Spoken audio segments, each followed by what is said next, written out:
Kanchipuram Varamahalakshmi Silks, the Grand Banarasi Mela. First time ever in Hyderabad starting from November 1st. Akhil Venkatakrishna అనే ఒక యువకుడు suicide note రాసి తాను బలవంతంగా ప్రాణాలు తీసుకున్నాడు.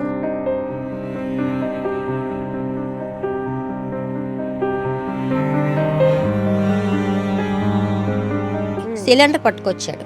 ఆ సిలిండర్ ఎటు బాబు అంటే మా ఫ్రెండ్ ఈవెంట్లు చేస్తాడు,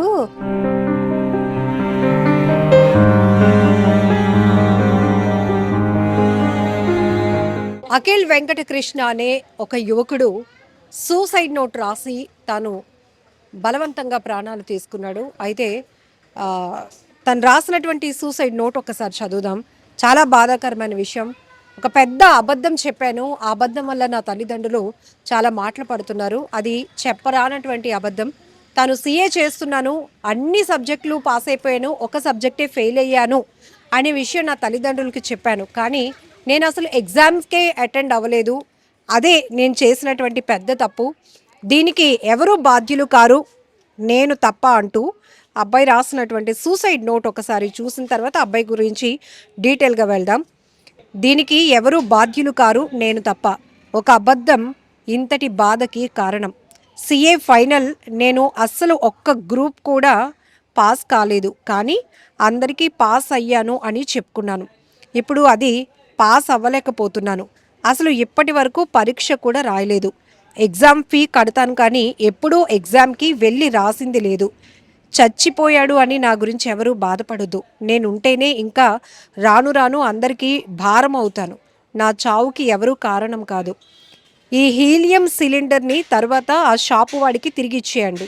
10,000 రూపాయలు వెనక్కి ఇస్తాడు. డిపాజిట్గా 10,000 రూపాయలు తీసుకున్నాడు. నా కోసం మా అమ్మ నాన్న బాధపడతారేమో. ఒక అబద్ధాల కోరు పోయాడు అని చెప్పండి. ఒక పేపర్ కూడా పాస్ అవ్వకుండా కాదు ఇప్పటి వరకు అసలు ఎగ్జామ్ కూడా రాయకుండా అన్ని పేపర్స్ పాస్ అయిపోయాను, ఒక పేపర్లోనే ఫెయిల్ అయ్యాను అని చెప్పాను. ఇంత పెద్ద అబద్ధం చెప్పినవాడు ఉంటే ఎంత, పోతే ఎంత అని చెప్పండి. పాపం నా వల్ల ఎంతో మందితో మాటలు పడ్డారు. ఇది అఖిల్ అనే ఒక యువకుడు తను సిఏ పాస్ అయిపోయాను, అన్ని ఎగ్జామ్స్ పాస్ అయిపోయాను, ఒకటే ఫెయిల్ అయ్యాను అని పేరెంట్స్కి అబద్ధం చెప్పాను. ఆ అబద్ధం అనేది తనని తీవ్రంగా కలిచివేస్తోంది, బాధిస్తోంది. నా వల్ల నా తల్లిదండ్రులు ఇంకా ఎంతో మందితో ఇప్పటికే మాటలు పడ్డారు. అందుకే నేను దాన్ని తట్టుకోలేకపోతున్నాను, బలవంతంగా ప్రాణాలు తీసుకుంటున్నాను. ఇక్కడ మీరు చూసారా, ఒక లైన్లో హీలియం సిలిండర్ తెచ్చుకొని అబ్బాయి ఫేస్కి ఒక కవర్ కట్టుకొని ఆ మాస్క్లో తను ఊపిరి ఆడకుండా చేసుకుని అలా చనిపోయినటువంటి పరిస్థితి. అయితే ఇది ఇంట్లో జరిగిందా, ఎక్కడ జరిగిందా అని తెలుసుకుంటే మరింత బాధాకరమైన విషయం. తను పేరెంట్స్ విజయవాడలో ఉంటున్నారని, నాకు ఎగ్జామ్స్ అవుతున్నాయి కాబట్టి రెంట్కి హౌస్ కావాలని చెప్పి 2 టౌన్ పోలీస్ స్టేషన్ లిమిట్లో కొబ్బరి తోటలో ఉన్నటువంటి ఈ హౌస్ ఓనర్ గారిని అప్రోచ్ అయ్యాడు.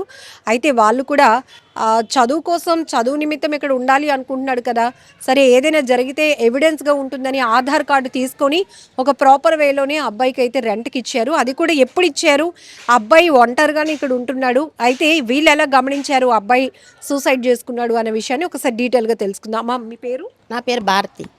ఈ అబ్బాయి ఎప్పుడు వచ్చాడు, ఏం చెప్పాడు రెంట్ కోసం? నేను ఎగ్జామ్ రాయడానికి వచ్చాను, నాకు రెంట్ రూమ్ కావాలి అన్నాడు. అయితే ఆధార్ కార్డు ఇవ్వు బాబు అంటే ఆధార్ కార్డు ఇచ్చాడు. అడ్వాన్స్ అడిగారు, 2 నెలలు ఇచ్చాడు. అంటే 1వ తారీఖున వచ్చాడు 11 గంటలకి. సిలిండర్ పట్టుకొచ్చాడు. ఆ సిలిండర్ ఎటు బాబు అంటే మా ఫ్రెండ్ ఈవెంట్లు చేస్తాడు, మా ఫ్రెండ్ ఉంచమన్నాడు అన్నాడు. అంటే అబ్బాయి 1వ తేదీన వచ్చిన రోజు తెచ్చుకున్నాడు. ఇది ఎందుకు తెచ్చావు ఇలాంటిది అంటే మా ఫ్రెండ్ ఉంచమన్నాడు అండి అన్నాడు. సరే అంటే నాకు తెలియదు కదా, సరే అలాగా అది ఉంచుకున్నాడు. అలాగా 2 రోజులు ఉన్నాడు. తర్వాత నిన్న చూస్తే ఉదయం నేను గుడికి వెళ్ళి వచ్చాను. తలుపు తాళం వేసింది లోపల గేటుకి. నేను గుడికి వెళ్ళేసి వచ్చేసి చూశాను, నాకు నిద్ర వచ్చింది. కార్తీక మాసం చేస్తున్నాను, కొద్దిసేపు పడుకొని భోంచేసి పడుకొని తర్వాత సాయంత్రం వచ్చాను. అప్పటికి తాళం వేసింది. తాళం వేసి ఉంటే అప్పుడు ఏంటి తాళం వేసింది అనేసి చూసి పిలుస్తున్నాను. పలకపోతే అప్పుడు సచివాలయ కుర్రాళ్ళు పిలిచారు. బాబు ఇలా దిగారు, అబ్బాయి తలుపు తీయట్లేదు, పిలుస్తే పలకట్లేదు అన్నాను. అంటే వాళ్ళు వచ్చి చూశారు. ఆ తర్వాత వీధిలో అబ్బాయి వచ్చి డోరు పగలగొట్టి చూసాం. అప్పుడే అబ్బాయి కవర్ బుర్రకి తలకు కట్టుకొని సిలిండర్కి పైప్ పెట్టిస్తూ ఉంది. అప్పుడు పోలీసు వాళ్ళు పిలిచి వాళ్ళు వచ్చారు. అది రెంట్కి వచ్చినప్పుడు అమ్మా నాన్న ఉన్నారని అడిగాను. ఎక్కడ ఉంటున్నారని చెప్పారు? విజయవాడ అని చెప్పాడు.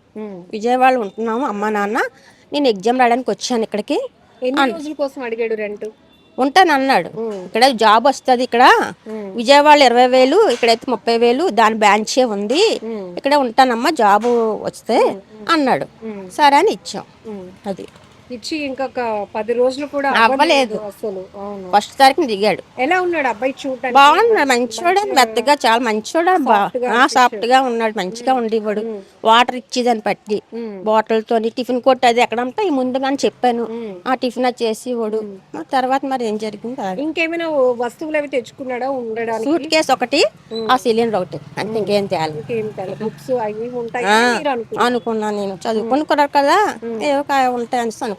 అది కానీ పొద్దున్న చూసేటప్పటికే మీరు షాక్ అయిపోయారు. పోలీసులు వచ్చిందో చూసాం. అప్పుడు బాధాకరమైన విషయం అండి.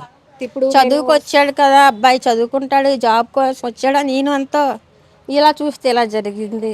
అది జనరల్ గా సింగిల్ గా ఉన్న వాళ్ళకి, బ్యాచులర్స్ కి కొంచెం ఇవ్వాలి అంటే, రెంట్ కి హౌస్ ఇవ్వాలంటే మీ ఇలాంటి వాళ్ళకి భయమే అని. ఈ అబ్బాయి చదువు అది చదువు అని చెప్పాడు కదా, ఎగ్జామ్ రాయడానికి వచ్చాను అమ్మా అన్నాడు. సరే అనేసి ఇచ్చాం. అది ఆధార్ కార్డు తీసుకున్నాం. మరి ఎక్కడో ఏం తెలియదు కదా అనేసి. అది ఇక్కడ అబ్బాయి సూసైడ్ నోట్ ఒకసారి చూస్తే కనుక చాలా బాధాకరమైన విషయం. తను గుంటూరులో CA చేస్తున్నానని పేరెంట్స్ విజయవాడలో ఉంటున్నారు. ఇక్కడ ఎగ్జామ్స్ కోసం వచ్చాను, ఎగ్జామ్ అయిపోయినా కూడా మనకి జాబ్ వస్తుంది ఆంటీ గారు, వస్తే ఇక్కడ చేస్తే కనుక 30K వరకు నాకు శాలరీ వస్తుంది, కాబట్టి నేను లాంగ్ రన్నే ఇక్కడ ఉంటాను, నా వల్ల మీకు ఎలాంటి ప్రాబ్లమ్ ఉండదు అని చెప్పడం వల్ల చదువుకున్న కుర్రాడు మంచిగా అనిపిస్తున్నాడు. చదువు కోసం వచ్చాడు కదా, మనలాంటి వాళ్ళని కూడా మనం హౌస్ ప్రొవైడ్ చేయకపోతే బాగోదు అన్న ఉద్దేశంతో ఆమె ఇంకేది ఎక్స్పెక్ట్ చేయలేకపోయారు. అయితే వచ్చిన రోజే సిలిండర్ ఒకటి తీసుకురావడం, ఆ తర్వాత ఆ హీలింగ్కి సంబంధించిన ఒక పెట్టి లాంటిది కూడా తెచ్చుకున్నాడు. బుక్స్ అవి ఉంటాయి, అబ్బాయి ఉండడానికి నార్మల్గా బట్టలు అవి ఉంటాయి అని అనుకున్నాం. కానీ వచ్చి 10 రోజులు కూడా కాలేదు, ఇంతలోనే ఆమె గుడికి వెళ్ళొచ్చారు. కార్తీక మాసం సందర్భంగా ఉపవాసం ఉండటం వల్ల తను టైర్డ్ అయిపోయి పడుకుంటే అబ్బాయి మళ్ళీ ఎంతటికి తలుపు తీయిపోతే ఇక ఆపోజిట్లోనే సచివాలయం ఉంది, వాళ్ళని పిలిచి చూసేటప్పటికి అబ్బాయి అంత దారుణం. జనరల్గా గణేష్ గారు చెప్పండి, ఈ మధ్య మనం సూసైడ్ సంగతులు చూస్తుంటే కనుక చిన్న చిన్న విషయాలకే, ఇప్పుడు ఒక అబద్ధం చెప్పాడు, పిల్లలు తల్లిదండ్రులకి పిల్లల కన్నా ఇంకేది గొప్ప కాదు, ఒకవేళ ఒక దాంట్లో ఫెయిల్ అయినా ఇంకో దాంట్లో మా వాడు సెట్ అవుతాడు అనే ఒక నమ్మకం కూడా ఉంటుంది పేరెంట్స్కి. కానీ అబ్బాయి చెప్పుకుంటే బాగుండు కదా. కానీ అబ్బాయి చనిపోవడం అనేది చాలా బాధాకరం మేడం. ఎందుకంటే సూసైడ్ నోట్ అనేది మనం చాలా చూసాం, కానీ అబ్బాయి ఏంటంటే జెన్యున్గా రాశాడు. ఎందుకంటే నేను ఎగ్జామ్ కూడా వెళ్ళలేదు, నేను అసలు చదవట్లేదు అని నాలాటోడు ఉంటే మీకు భారం అని చెప్పి అబ్బాయి జెన్యున్గా రాయడం అంటే చాలా బాధాకర విషయమే. కానీ మన కొబ్బరి తోటలు ఏంటంటే చాలామంది బయట ఏరియాలో వస్తారు మేడం ఇళ్ళకి, చాలామంది కూడా ఆధార్ కార్డులో తీసుకుంటారు.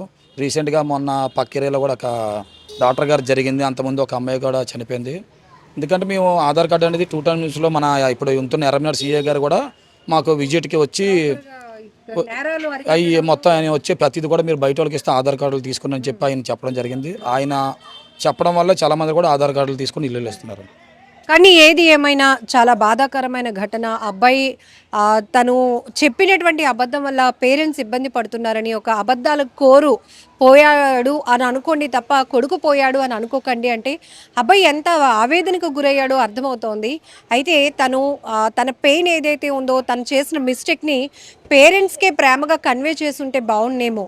ఎందుకంటే ఒకవేళ అమ్మ నేను చదువుకోలేకపోతున్నాను, ఇంట్రెస్ట్ లేదు, కానీ మిమ్మల్ని మభ్యపెట్టి నేను ఎగ్జామ్ రాశానని చెప్పాను కానీ రాయలేదు, కానీ ఇది కాకపోయినా నేను జాబ్ చేసి ఏదో ఒకటి సంపాదించి మిమ్మల్ని చూసుకుంటాను అంటే పేరెంట్స్ కూడా వాళ్ళు కన్విన్స్ అయ్యేవారేమో, హ్యాపీగా ఉండేదేమో. బట్ ఆ అబ్బాయి చెప్పుకోలేక, చెప్పుకుంటే ఏమైపోతుందో అనే ఒక భయం వెంటాడిందో తెలియదు, తీవ్ర మనస్తాపానికి మాత్రం గురయ్యాడు.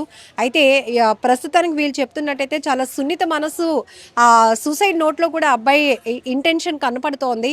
సో ఆ సిలిండర్ తెచ్చుకోవడానికి డిపాజిట్ 10,000 కట్టాను, నేను చనిపోయిన తర్వాత ఈ సిలిండర్ ఆ షాప్ వాడికి ఇచ్చేయండి, ఆ షాప్ ఆయన తిరిగి మళ్ళీ 10,000 ఇస్తాడు అన్ని డీటెయిల్గా రాసుకొచ్చాడు. దీనికి ఎవరు కారణం కాదు, ఒక అబద్ధమే ఒక ప్రాణం పోవడానికి కారణం అవుతుంది అంటూ అబ్బాయి హెడ్డింగ్తో రాసినటువంటి సూసైడ్ నోట్ కూడా కన్నీరు పెట్టేస్తోంది. బట్ ఇదంతా అనాలోచితమైన నిర్ణయమే, తప్పుడు నిర్ణయమే. బలవంతంగా ప్రాణాలు తీసుకోవడం అనేది కొంతమంది ఏదో సాధించామనుకుంటున్నారు, కానీ మీరు అంటే పిల్లలు లేకపోతే ఆ తల్లిదండ్రులు శాశ్వతంగా వాళ్ళు పడే వేదన, ఆ కడుపు కోత ఎవరు తీర్చలేనిది. ఒకవేళ మీరు ఏదైనా మిస్టేక్స్ చేస్తున్నా కూడా పేరెంట్స్కి చెప్పుకోవడానికి, దాన్ని సరిదిద్దుకోవడానికి, మిమ్మల్ని మీరు కరెక్ట్ చేసుకోవడానికి ట్రై చేయండి. అంతేగాని ఇలా అర్ధాంతరంగా తనువు చాలించి ఆ కుటుంబానికి తీరని వేదన, తీరని ఆవేదన మిగల్చొద్దు.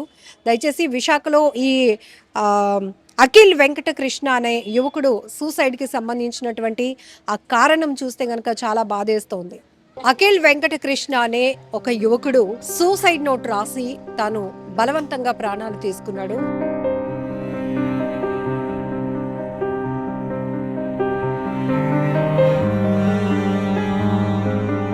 సిలిండర్ పట్టుకొచ్చాడు. ఆ సిలిండర్ ఏంటి బాబు అంటే, మా ఫ్రెండ్ ఈవెంట్లు చేస్తాడు,